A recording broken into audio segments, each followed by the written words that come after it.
नमो अरिहंताणं नमो सिद्धाणं नमो ऐरियाणं नमो वैज्ञायाणं नमो लोये सभ्यसाहुणं। पंच परमेष्ठी भगवान की, अनंत अनंत सिद्ध परमेष्ठी भगवान की, एक हजाराठ देवादिदेव वासुपूज्य भगवान की, एक हजाराठ देवादिदेव श्री राम भगवान की, आचार्य भगवान रवि सेन स्वामी की, आचार्य भगवान विद्यासागर जी महाराज की, आचार्य भगवान विशुद्ध सागर जी महाराज की।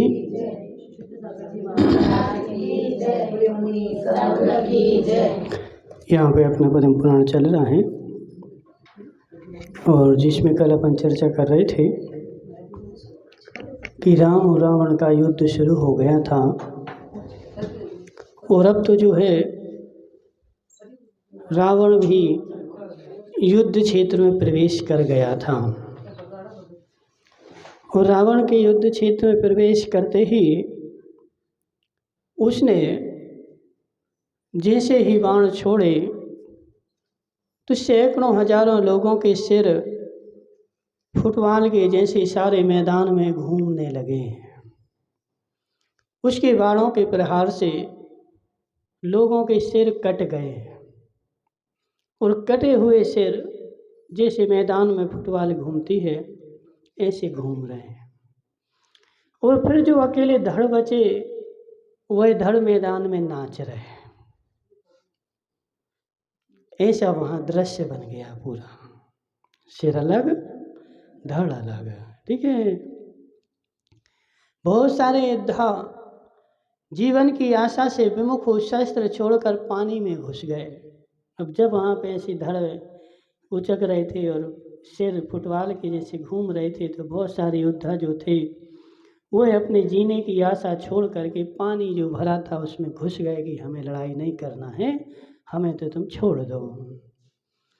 इस तरह जब परस्पर महायुद्धा का क्षय होने लगा, लोक संत्रासकारी महायुद्ध हो रहा था, तब इंद्रजीत तीक्ष्ण बाणों से लक्ष्मण की ओर और लक्ष्मण इंद्रजीत को आच्छादित करने में लीन हो गए। अब जब चारों तरफ प्रहकारी हाहाकार मचा था तो अब योद्धाओं का क्या कर्तव्य है कि अब एक दूसरे से भिड़ जाएं, क्योंकि नहीं भिड़ेंगे और भाग जाएंगे तो जो भागेगा वो हार गया। तो क्या हुआ कि लक्ष्मण भी तीक्ष्ण बाण लेकर के इंद्रजीत से भिड़ गए।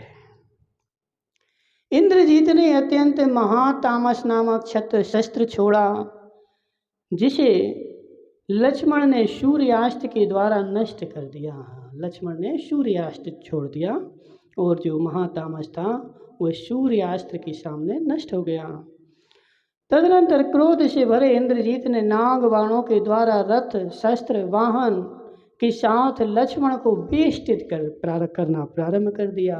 इंद्रजीत भी महाबलवान था, बड़ा योद्धा था, तो उसने क्या किया, नाग बाण छोड़ा। तो उस नागों ने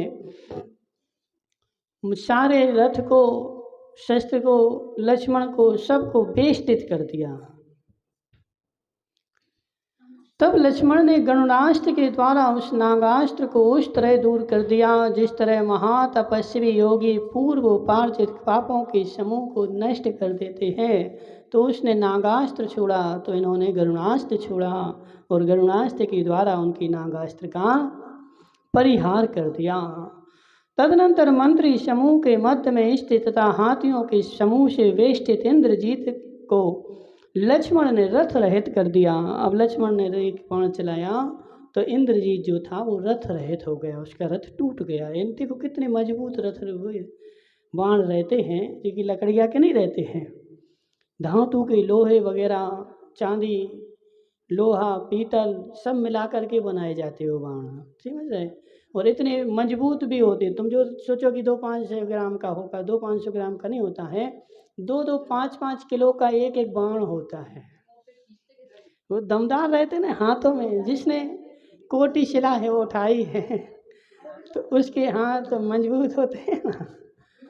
तो हाँ, 5-5, 10-10 किलो के बाण रहते हैं। जब तो बाण उन्होंने वहाँ से ऐसा फेंका तो एक बाण के द्वारा उनका पूरा रथ ध्वस्त हो गया। तो क्या 100 ग्राम के बाण के द्वारा रथ टूट सकता है? नहीं टूट सकता। अच्छे बढ़िया मोटे मोटे होते हैं। अभी अपन पीछे देख करके आए कि इनके पास वज्रावर्त और सागरावर्त नाम के धनुष थे। किनके पास? राम लक्ष्मण के पास, ठीक है ना। तो ये जो धनुष थे वह विद्याधरों के धनुष थे, और जब उनके पास आए तो राजा जनक ने भी स्वयंवर बुलाया था। काय के लिए? सीता को वरने के। तो जो धनुष उठाएगा वो सीता को वरेगा। तो उन धनुषों के पास बड़े बड़े योद्धा गए, वो तो उन धनुषों को उठा नहीं सके, हिला नहीं सके। अब वो धनुष कितने होगा? इस काल के नहीं, उसी काल के राम के समय के बड़े बड़े योद्धा गए, तो उनसे वो धनुष जो थे हिले नहीं। वह धनुष तो कितने मजबूत, कितने टनों के धनुष होंगे वो। हाँ, तो इतने बड़े बड़े टनों के धनुष थे। अपनी देखो क्या है ना, ये सारी चीजें अपनी कल्पना से भी परे हैं, अपन तो सोच भी नहीं सकते। अपन यदि धनुष बाण सोचेंगे तो अपना बाण कितना होगा, इतना सा समझ रहे? इतना सा धनुष होगा, ऐसा सा बाण होगा, लेकिन वो उनकी नहीं है। अभी वर्तमान में सागर के पास शाहगढ़ तहसील है। शाहगढ़, शाहगढ़ तहसील में एक भीम कुंड नाम का नगर है।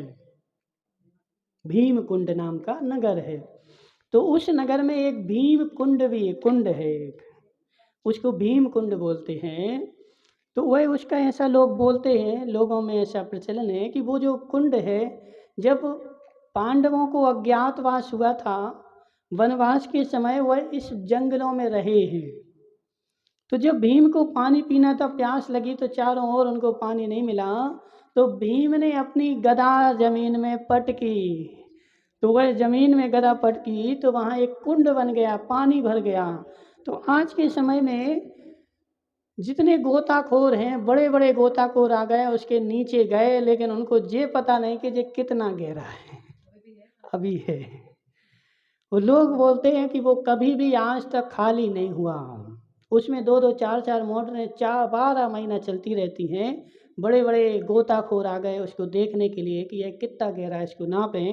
तो 1, 2, 3 किलोमीटर तक तो अंदर गए, लेकिन उनको नहीं जा पाए, उसकी गहराई आज तक नाप नहीं पाए।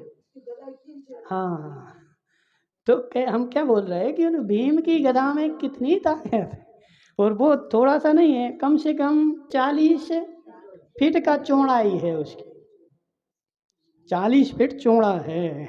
भीम अपने पास में जो गदा रखते थे वह कई टन की गदा थी, जिसको एक बार मार दी तो तुरंत प्राण खत्म हो गए। समझ रहे?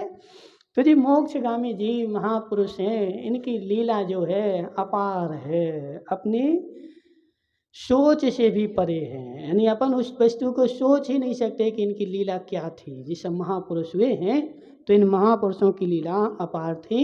तो इनके जो धनुष बाण वगैरह थे वो बड़े बड़े धनुष थे, बड़े बड़े बाण थे, मोटे मोटे बनते थे। जब तो उन्होंने एक बाण जैसे ही मारा और एक बाण उन्होंने फेंका, तो इंद्रजीत का जो था पूरा एक बाण से पूरा रथ ध्वस्त हो गया, टूट गया पूरा रथ। ठीक है ना।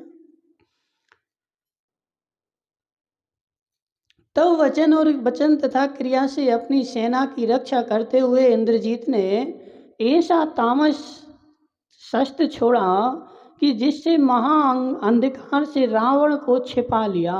उसने तामस बाण छोड़ दिया। अब तामस बाण से क्या होगा? सारे में अंधकार हो जाएगा, सूर्य छिप जाएगा। अब है किसी में आज के समय में ताकत? यानी कहने का ऐसा क्या कि वो तामस बाण जो होगा वो सूरज को छत्ता लगा देगा। सारी जो पृथ्वी है वो कैसी हो जाएगी? अंधकारमय हो जाएगी। बस यहाँ पे अब कोई उधेरा नहीं, आधी रात जैसी रात की 12 बजे हो ऐसा हो जाएगा। तो ऐसी ऐसी इनके पास शक्तियाँ थीं कि इन्होंने क्या किया? तामस बाण छोड़ा। वह तामस बाण से रावण वगैरह सब लोग छिपा लिए गए। इसके बदले रावण ने सूर्यास्त छोड़ा। तो रावण ने फिर से सूर्यास्त छोड़ा, नहीं लक्ष्मण ने सूर्यास्त छोड़ा। तो इंद्रजीत का मनोहर नष्ट कर दिया। और इच्छा अनुसार आकृति धारण करने वाले नाग बाण छोड़े। अब फिर किसको, कौन से बाण छोड़े? नाग बाण। इसके फलस्वरूप संग्राम के लिए आते हुए इंद्रजीत का समस्त शरीर नागों के द्वारा व्याप्त हो गया। जब लक्ष्मण ने नागास्त्र छोड़ा तो इंद्रजीत के सारे शरीर पर नाग लिपट गए। वो अलग था, ये अलग है, ठीक है ना। तो इंद्रजीत को जो नागास्त्र छोड़ा, तो नागास्त्र से क्या होता है, वह नागास्त्र से यहाँ छोड़ा तो वहाँ जाकर के वो बाण जो है वो नाग ही नाग बन जाएगा, और नाग नाग बन करके वहाँ उससे लिपट जाएगा। अपने पास तो एक ही आ जाएगा। तो कहने का से क्या है कि ये सब महापुरुष जो थे वो महान ही थे। ना तो शेरों से डरते थे, ना नागों से डरते, ना अजगरों से डरते, इन सब को वो जो है पराजित कर देते थे। उनके पास इतनी शक्ति थी कि बड़े बड़े हाथी आ जाएं, शेर आ जाएं, नाग आ जाएं, तो उनको भी कुछ नहीं गिनते थे।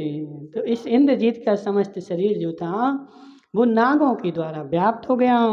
उसके कारण जिस प्रकार पहले भामंडल पृथ्वी पर गिर पड़ा था, उसी प्रकार वह भी पृथ्वी पर गिर पड़ा। जब नागास्त्र छोड़ा तो जैसे भामंडल गिर पड़ा था, ऐसे वह इंद्रजीत भी पृथ्वी पर गिर पड़ा। उधर राम ने भी धीरे से सूर्यास्त्र को नष्ट कर नागास्त्र को चलाकर युद्ध में भानुकर्ण को रथ रहित कर दिया। तो भानुकर्ण और उनकी लड़ाई हो रही थी, किसकी? राम की, और इंद्रजीत की और लक्ष्मण की। तो लक्ष्मण ने इंद्रजीत को नागास्त्र छोड़ा और राम ने भानुकर्ण को नागास्त्र छोड़ा, तो वहाँ वह भी रथ रहित हो गया। पहले जिस प्रकार बाहुबली ने नमी के पुत्र श्रीकंठ को जीतकर नाग पास में बांध लिया था, उसी प्रकार राम ने भी भानुकर्ण को सब ओर से नाग पास से बेष्टित करके और पृथ्वी तल पर पटक दिया। तो अब दो बांधे गए, लक्ष्मण के द्वारा इंद्रजीत, तो राम के द्वारा भानुकर्ण, दोनों को नागास्त्र में पकड़ के बांध लिया। गौतम स्वामी कहते हैं कि हे शरणिक, वे बाण बड़े ही विचित्र थे। देखो जी बोल रहे हैं, कौन बोल रहा है? गौतम स्वामी बोल रहे हैं कि हे शरणिक, वे जो बाण थे वो बड़े ही विचित्र थे। जब वे धनुष पर चलाए जाते थे तब बाण रहते थे और चलते समय उल्का के समान मुख वाले हो जाते थे। जब बाण धनुष पे चढ़ाए थे तो बाण थे, और आगे जैसे गए तो उल्का के समान हो गए, चमकदार बन गए, ठीक है। क्षण भर में दंडरूप हो जाते और क्षण भर में नागपाश हो जाते थे। यथार्थ में सब शस्त्रों के भेद देवोपनीत थे तथा मन चाहे रूप को धारण करते थे। ये सारे शस्त्र जो थे इनको कौन दे गया था? कौन सा देव?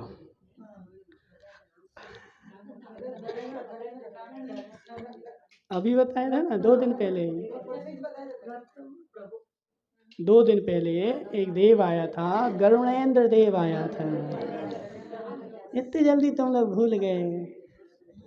गरुणेंद्र ने आकर के इनके लिए हजारों रत्न और 2 विद्याएं दी थी। कौन सी? सेवायनी और गरुणवाहिनी 2 विद्याएं दी थी, और सैकड़ों हजारों शस्त्र दिए थे, ठीक है। तो वो यहाँ पर ही चला रहे। तो इन सारे एक एक शस्त्रों के हजारों हजारों देवता रूप जो होते हैं वो उनके रक्षक होते हैं। हजारों देवता उनकी रक्षा करते हैं। आचार्य कहते हैं कि जिस प्रकार संसारी प्राणी कर्म रूपी पास से वेष्टित रहता है, उसी प्रकार भानु कर्म भी नाग पास से वेष्टित हो गया। जैसे अपन लोग संसार में है ना, तो संसार में अपन क्या कर रहे हैं, तो कर्मों से वेष्टित अपनी गति चल रही है। अपन लोग क्या कर रहे हैं, कर्मों से बंधे हैं। जी जी, बंधे कि नहीं बंधे? कर्मों ने अपन को बांध रखा है। अब वो कर्म अपन से जैसा जैसा कहता है अपन करते हैं।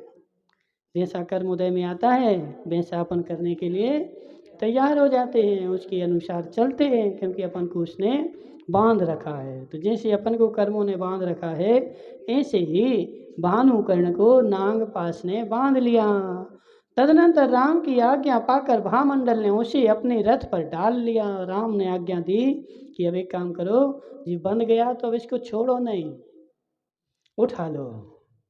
तो भामंडल ने बंधे हुए भानुकर्ण को उठा करके अपने रथ पर रख लिया। उधर जिसका शरीर बेचैन हो रहा था, ऐसे नाग पास में बधे इंद्रजीत को भी लक्ष्मण की आज्ञा से विरादित ने अपने रथ पर रख लिया। यहाँ भामंडल ने रख लिया और वहाँ इंद्रजीत को किसने रख लिया? विरादित ने अपने रथ पर उठा करके रख लिया। उसी समय रण के मैदान में क्रोध से भरे रावण आ गया। जैसे उसको पता चला मेरा भाई और मेरा बेटा बांध लिए गए, तो तुरंत क्रोध से भरा हुआ रावण रणभूमि में आया। चिरकाल तक रण क्रीड़ा को सहन करने वाले विभीषण ने कहा, यदि तुम अपने आप को सचमुच ही रण की खाज से प्रचंड पुरुष मानता है तो मेरे इस प्रहार को झेल। जैसे रावण क्रोध से भरा आया तो उसके सामने विभीषण आ गया और विभीषण ने बोला कि यदि तुम वास्तव में बलवान है, अपने आप को योद्धा मानता है, तो मेरे प्रहार को झेल। और उसने एक बाण छोड़ दिया। इतना कहकर उसने निकलते हुए पीले तिलंगों से आकाश को व्याप्त करने वाला शूल चलाया। सो लक्ष्मण ने नहीं, रावण ने चलाया। ठीक है ना। विभीषण ने कहा अच्छा ठीक है। इतना कहकर उसने निकलते हुए पीले तिलंगों से आकाश को व्याप्त करने वाला शूल चढ़ाया। सो लक्ष्मण ने उसे अपने बाणों से बीच में ही समाप्त कर दिया। जब विभीषण ने उसको ललकारा तो रावण ने त्रिशूल चलाया, फेंका उसने किसको? विभीषण को मारने के लिए। तो जैसे विभीषण को मारने के लिए त्रिशूल रावण ने चलाया तो उससे जो था विभीषण बच नहीं सकता था, क्योंकि रावण तो रावण है। और इतना जब क्रोध में आ गया तो उसने शूल रत्न चला दिया। तो शूल रत्न से कोई बच नहीं सकता था, तो इसलिए लक्ष्मण ने देखा और बीच में ही बाण चला करके उसको समाप्त कर दिया। उस अत्यंत भयंकर शूल नामक शस्त्र को भस्मीकृत देख रावण और अत्यंत कुपित होकर भयंकर शक्ति उठाई। अब और कुपित हो गया कि हमारा बाण कट गया, तो उसने अब दूसरी शक्ति उठाई। और रावण शक्ति उठाकर ज्यों ही सामने देखता है तो उसे आगे खड़े हुए तरुण नील कमल के समान श्याम दैदीप्यमान पुरुषोत्तम लक्ष्मण दिखाई देते हैं। उन्होंने विभीषण को भगा दिया, तुम चले जाओ, अब हम खड़े हैं। तो ऐसा ही होता है। क्या है कि देखो, जो नायक होता है कहीं भी हो, यदि नायक दमदार है तो वो नायक क्या करता है कि अपनी सेना का पराभव नहीं होने देता है। जहाँ भी वो देखता है कि यहाँ ये हमारा सैनिक जो है, हमारा पक्षधर जो है वो कमज़ोर पड़ेगा, तो नायक या तो वहाँ किसी दूसरे को खड़ा कर दे, या फिर दूसरा नहीं हो बलवान तो स्वयं खड़ा हो जाए, लेकिन हमारा पराभव ना हो जाए। समझना। क्योंकि तुम्हारा यदि पराभव हो गया तो सामने वाला तो दमदार हो जाए ना। तो एक एक को, जैसे अभी विभीषण मर जाए तो विभीषण मरेगा तो सामने वाले की सेना में और सामने वाले में बड़ा उत्साह आ जाए, और बड़ा उत्साह आकर के तुम्हारा जो है सारी लाज खत्म हो जाए। समझ रहे। तो इसलिए जो नायक होता है वो नायक इतना बलवान होना चाहिए, इतना बुद्धिमान होना चाहिए कि वह नायक सारी परिस्थितियों को संभालने के लिए दम रखता हो, वरना क्या होगा। तो कहने का आशय क्या बोला है कि रावण जो थे, इनके नायक राम और लक्ष्मण जो इनके नायक हैं, जी महान बुद्धिशाली हैं, महान बलवान हैं।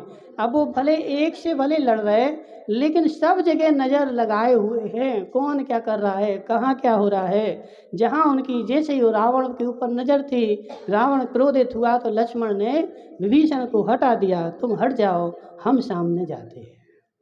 समझ रहे, ताकि हमारा एक एक योद्धा बच जाए।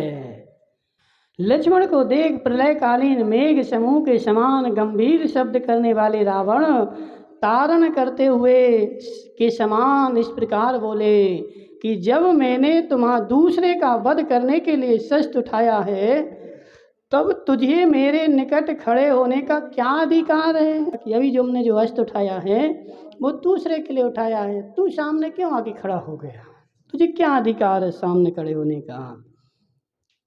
अथवा अरे मूर्ख लक्ष्मण, यदि तू मरना ही चाहता है तो सीधा खड़ा हो। अब यदि तू मरना ही चाहता है तो लक्ष्मण तू सीधा खड़ा हो, अभी तुझे मार देता हूँ और मेरा यह प्रहार झेल। ये सुन मानी लक्ष्मण भी कठिनाई से विभीषण को अलग कर, जो चिरकाल तक युद्ध करने से खेत खिन्न हो गया था, ऐसे रावण के सम्मुख दौड़ा। तो लक्ष्मण भी रावण की ओर दौड़ लगाई उसने। तदनंतर क्रोध के भार से भरे रावण ने, जिससे ताराओं के समान तिलंगों का समूह निकल रहा था, ऐसी शक्ति चलाई और जिसका चलाना कभी व्यर्थ नहीं जाता है तथा जो अत्यंत देदीप्यमान थी, ऐसी उस शक्ति से महापर्वत के तट के समान लक्ष्मण का वक्ष स्थल खंडित हो गया और लक्ष्मण ने वक्ष स्थल पर लगी हुई देदीप्यमान आकृति से मनोहर वह भक्ति परम प्रेम से लिपटी स्त्री के समान सुशोभित हो रही थी, जो गाढ़ प्रहार जघन्य दुख के दुखी थे तथा जिनका शरीर विवश हो गया था। ऐसे लक्ष्मण वज्र से ताड़ित पर्वत के समान पृथ्वी पर गिर पड़े। लक्ष्मण को शक्ति लग गई। रावण भी कमजोर थोड़ी था, वो तो एक योग नियोग रहता है, उसके पास बहुत सारे अस्त्र शस्त्र थे, बहुत सारी शक्तियाँ थी। उसने लक्ष्मण के ऊपर एक शक्ति चलाई और लक्ष्मण का जो पर्वत के समान सीना था वह चूर चूर होकर के और वह भूमि पर गिर पड़ा। उन्हें भूमि पर पड़ा देख कमल लोचन राम तीव्र शोक को रोककर शत्रु का घात करने के लिए उद्यत हुए। पहले राम ने देखा कि लक्ष्मण नीचे गिर पड़े तो राम तुरंत दौड़े दौड़े आए, लक्ष्मण को बाद में उठाएंगे, पहले जो शत्रु सामने है, ऐसा नहीं हो कि अभी वो दूसरा और कुछ छोड़ दे तो लक्ष्मण खत्म हो जाए। तो पहले राम ने क्रोध से भरे हुए रावण को ललकारा। से जुते हुए रथ पर बैठे एवं क्रोध से भरे बलवान राम ने सामने आते ही शत्रु को रथ रहित कर दिया और एक बाण मारा तो रावण जो था रथ से रहित हो गया। तदनंतर वह जब तक दूसरा धनुष उठाता तब तक उसे पुनः रथ रहित कर दिया। दूसरा धनुष उठा रहा था तो अब तो राम को जो है क्रोध आ गया, गुस्सा आ गया, तो इतने तीव्र तेजी से बाण चला रहे कि रावण को बाण ही नहीं उठाने दे रहे। तदनंतर दूसरा उठाया, राम के बाणों से त्रस्त हुआ रावण इतना बेबल हो गया कि वह ना तो बाण ग्रहण करने के लिए समर्थ था और ना ही धनुष उठाने के लिए। इतने बाण चलाए राम ने कि वह बेबल हो गया, उसके हाथ कांपने लगे, वह धनुष उठाने में भी असमर्थ हो गया। यद्यपि राम ने तीव्र बाणों के द्वारा रावण को पृथ्वी पर लिटा दिया तथापि वह खेद खिन्न हो चुका था, दूसरे रथ पर आरूढ़ हो गया। राम ने बहुत सारे बाण मारे, वह पृथ्वी पर लेट गया, लेट गया मतलब गिर पड़ा, लेकिन उसने दूसरा रथ बुलाया और दूसरे रथ पर पुनः चढ़ गया। चूँकि थक तो गया था, खेद खिन्न हो गया ना, जितनी देर से लड़ रहा था तो थक गया था। इस प्रकार यद्यपि राम ने 6 बार उसका धनुष तोड़ा और 6 बार उसका रथ भी तोड़ा। राम को इतनी गुस्सा आई, 6 बार धनुष तोड़ा, 6 बार उसका रथ तोड़ा, तथापि आश्चर्य से भरा रावण जीता नहीं जा सका। फिर भी रावण राम के द्वारा जीता नहीं गया। बहुत सारे रथ जो है वहाँ लेकर के रखे रहते, एक टूटा दूसरा में गया, दूसरा टूटा तीसरा में गया, तो ऐसी सारी व्यवस्था से जाते। ऐसा नहीं कि एक टूट जाए तो घूमो यहाँ, सब व्यवस्था A to Z सारे बाण मार रथ जो है कवच वगैरह सब, बहुत सारे कवच भी सब रख के ही चलते हैं पहले से, समझ रहे ना। इसीलिए तो बोलते ना युद्ध वगैरह में बहुत सारा खर्च, तो यहाँ पे ऐसा नहीं था। रावण के पास सारी व्यवस्था A to Z आगे से आगे भरी पड़ी थी, एक नहीं तो दूसरा, दूसरा नहीं तो तीसरा, तीसरा नहीं तो चौथा। उसने 6 रथ बदले, 6 बाण धनुष बदले, लेकिन उसने हार नहीं मानी और राम उसको हरा नहीं पाए।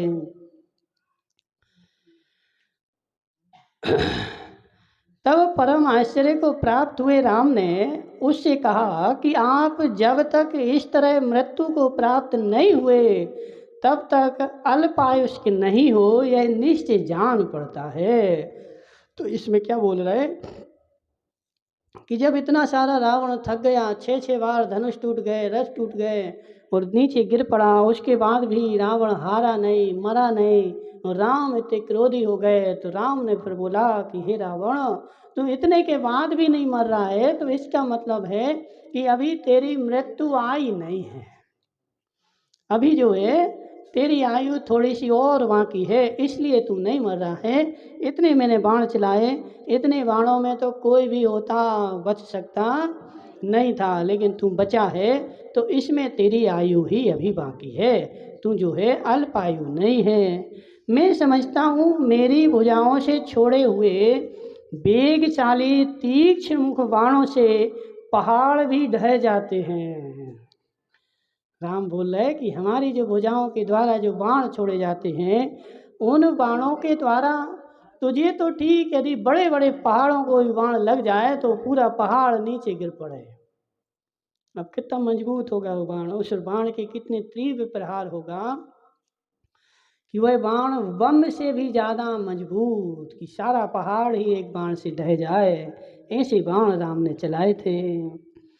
फिर भी तो दूसरी बात तो यह है कि इतना होने पर भी जन्मांतर में संचित पुण्य कर्म ने तेरी रक्षा करी है। अब हे विद्याधर राज सुन, मैं तुझसे कुछ वचन कहता हूँ। अब राम रावण से कुछ वचन कह रहे, ठीक है, तुम लोग भी अच्छे ध्यान से सुनना।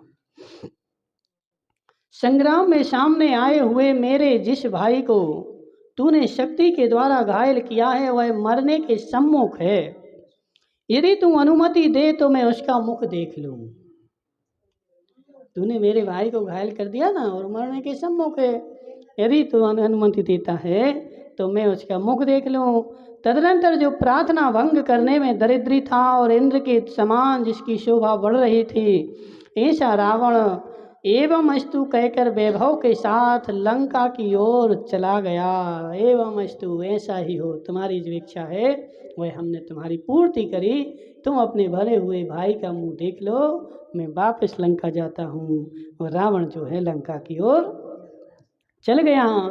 यह एक महाबलवान शत्रु तो मेरे द्वारा मारा गया। इस प्रकार हृदय में कुछ धैर्य को प्राप्त हुई रावण ने अपने भवन में प्रवेश किया।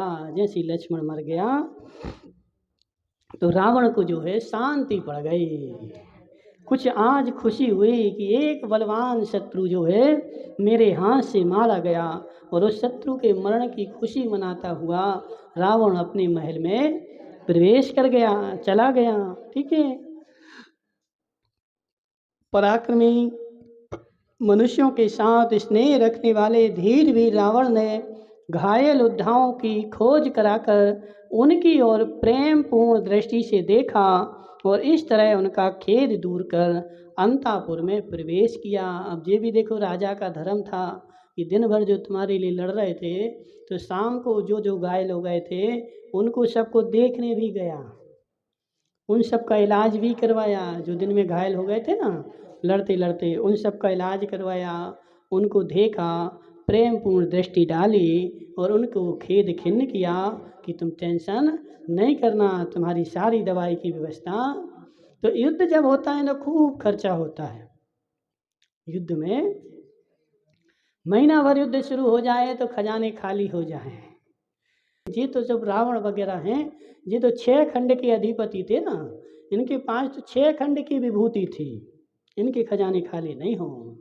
6 खंड से पैसा आ रहा था, 6 खंड का टैक्स आ रहा था, तो इनके खजाने कभी भी खाली नहीं हो सकते।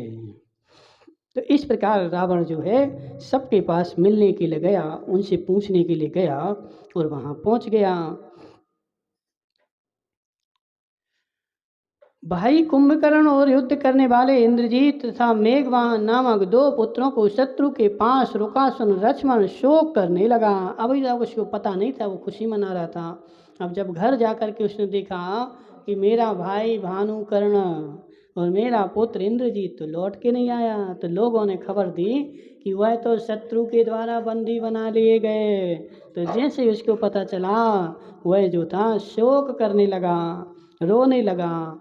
परंतु प्रिय जनों की ओर देखते हुए उसने शीघ्र ही छुड़ाने की आशा की। अब देख रहा है कि अब उनको कैसे छुड़ाया जाए।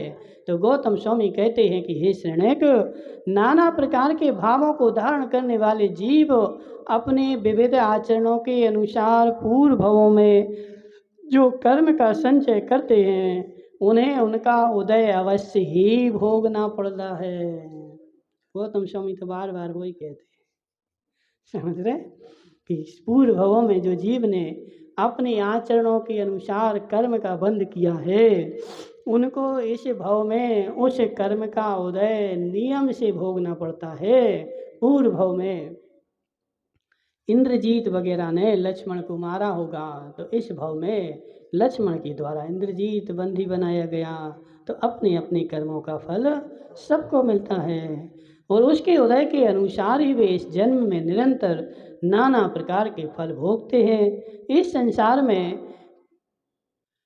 कर्म योग से कोई नाश को प्राप्त होता है, कोई धीर वीर शत्रु को नष्ट कर अपने पद को प्राप्त होता है, कोई अपनी विशाल शक्ति के निष्फल हो जाने से बंधन को प्राप्त होता है और कोई सूर्य के समान योग पदार्थों को प्रकाशित करने में समर्थ होता है। जिसका जैसा कर्म है वैसा वैसा उसके लिए उदय में आता है। तो आज का युद्ध समाप्त हुआ। अब सब अपने अपने घर पे चले गए और घर पे जाके क्या हो रहा है तो अथानंतर जिनका चित्त अत्यंत व्याकुल हो रहा था तथा जो शोक से पीड़ित हो रहे थे, ऐसे श्री राम उस स्थान पर पहुँचे जहाँ लक्ष्मण पड़े हुए थे। चूँकि इंद्रजीत और भानुकर्ण को तो ये लोग उठा लाए, लेकिन लक्ष्मण को रावण उठा के नहीं ले गया। क्यों नहीं ले गया? क्योंकि जब तक लक्ष्मण को उठाते तब तक राम पहुँच गए थे ना बीच में, तो राम ने उनको बचा लिया। वरना यदि लक्ष्मण को उठा के ले जाते तो लक्ष्मण नियम से मरण को प्राप्त हो जाते, बचने वाले नहीं थे। तो जैसा कर्म होना हो निमित्त भी वैसे ही वैसे मिलते हैं। लक्ष्मण को अभी मरना नहीं था तो मरण नहीं होना था। क्योंकि वही जो शक्ति थी वही शक्ति धीरे धीरे प्राण हरण करती थी। जैसे अंदर घुस गई तो अंदर घुसने के बाद वह धीरे धीरे धीरे धीरे उसका नियम था कि 1 दिन या 2 दिन में वह प्राण ले लेगी। 2 दिन यदि उसके अंदर रही तो उनके प्राण समाप्त हो जाएंगे। तो यदि रावण उठा के ले जाता तो वो तो काल कोठरी में डाल देता तो मर ही जाते, लेकिन उनका जीना अभी बाकी था, इसलिए रावण लक्ष्मण को नहीं उठा पाया, वो राम के हाथ में लग गया। तो राम वहाँ पर पहुँचे। चिरकाल बाद जब सचेत हुए तब महाशोक से युक्त तो राम जैसे ही वहाँ पहुँचे लक्ष्मण के पास और उनको मूर्छा गए, मूर्छा करके गिर पड़े। चिरकाल के बाद सचेत हुए वो, समझ रहे? कितने काल के बाद? चिरकाल के बाद। अब चिरकाल के बाद मतलब 100-200 साल के बाद नहीं, 2, 5, 10 मिनट की बात, ठीक है ना। मूर्छा आ जाए तो 1 सेकंड में भी कोई ठीक हो जाता है, 1 मिनट में हो जाता है, लेकिन वो जो हुए वो 10 मिनट लग गए। तो 10 मिनट लगे तो मतलब क्या हो गया? चिरकाल हो गया। तो चिरकाल के बाद जब वो सचेत हुए तो वे कहने लगे कि हाय वश, तू कर्म योग से इस दुर्लंघ सागर को उल्लंघ कर अब इस अत्यंत कठिन दशा को प्राप्त हुआ है। अये वश, तू सदा मेरी भक्ति में सचेष्ट रहता था और मेरे कार्य के लिए सदा तत्पर रहता था। अतः शीघ्र ही मुझे वचन दे, मुझसे वार्तालाप कर, मौन क्यों बैठा है? तू आज तक तूने मेरी भक्ति करी है, आज तू मौन क्यों है? मेरी बात कर मुझसे, उठ खड़ा हो। तू यह तो जानता ही है कि मैं तेरा वियोग 1 मुहूर्त भर के लिए भी सहन नहीं कर सकता। हमें पता है, तुम जानते हो कि 1 मुहूर्त के लिए भी हम तुम्हारा वियोग नहीं सहन कर सकते। अब दोनों का इतना गाढ़ प्रेम था। आज है किसी के भाइयों में आज के कोई भाइयों में ऐसा प्रेम हो कि 2 भाई 1 मुहूर्त के लिए भी दूर नहीं हो सकते हैं। दूर हो जाए तो प्राण निकल जाए। लक्ष्मण के प्राण कैसे निकले बताओ?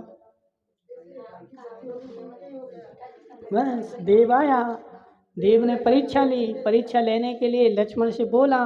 पर ऐसा भी नहीं कि शादी नहीं हुई थी, लक्ष्मण की 18,000 शादियां हो गई थी, हजारों लाखों बाल बच्चे भी हो गए थे, उसके बाद भी अपने भाई से इतना प्रेम था। समझ रहे? तो देवों ने आकर के उनसे बोला कि हे लक्ष्मण, हे नारायण, राम जो है मरण को प्राप्त हो गए। और ऐसा जैसे लक्ष्मण को बोला गया तो लक्ष्मण को एक क्षण में मूर्छा आई और मूर्छा आके गिरे और प्राण छोड़ दिए। है किसी में ऐसा प्रेम? बोलो हाँ। अब तो नहीं मिले। समझ रहे ना? वो चतुर्थ काल था और वो नारायण बलभद्र थे, इसलिए उनका प्रेम आज तक उनके नाम से जाना जाता है। तो भाई ओम नमः सिद्धेभ्याम।